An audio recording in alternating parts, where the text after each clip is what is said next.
Ministro da Agricultura e Pescas Pedro dos Reis apresenta a execução Orçamento Geral do Estado tinan rihun rua ronulu recém ida o plano tinan rihun rua ronulu recém rua a Comissão de no de e Parlamento Nacional.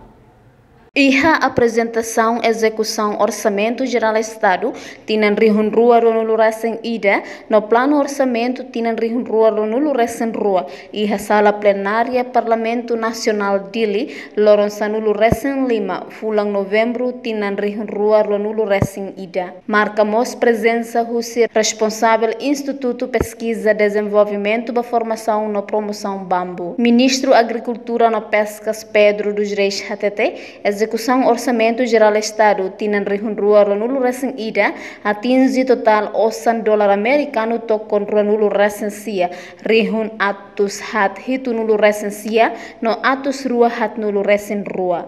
Execução Orçamento Geral do Ministério da Agricultura e Pescas 21 milhões. Orçamento deve alocado mais uma iatina fiscal 2021 na mútuo $29.479.242 americano. Deve na categoria salário de vencimento 4,2 milhões, bem serviço 14 milhões, capital menor 8 milhões, capital de desenvolvimento 1,6 milhões, transferência pública 1,2 milhões. Ministro MAP Nehatutang, contribuição no receita MAP, ba cofre Estado, MAP hatama mos receita ba Estado Russi receitas tinan rihun rua ronulu, to tinan rihun rua ronulu recém ida, hamutuk tokon atus ida $8.8.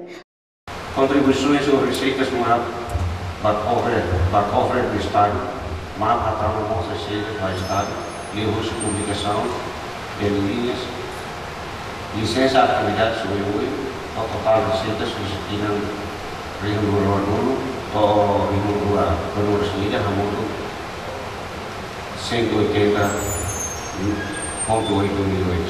Detalhes do cobrança para licença, apoio e recraio. Receita e contribuições para abastecimento, animais e matador nacional IVA e 2020 ou 2021 a moto 14,7 mil. Receitas domésticas para produtos florestais em 2020 ou 2021 a moto 140,7 mil. Reportagem Dirce Araújo, Televisão Timor Post.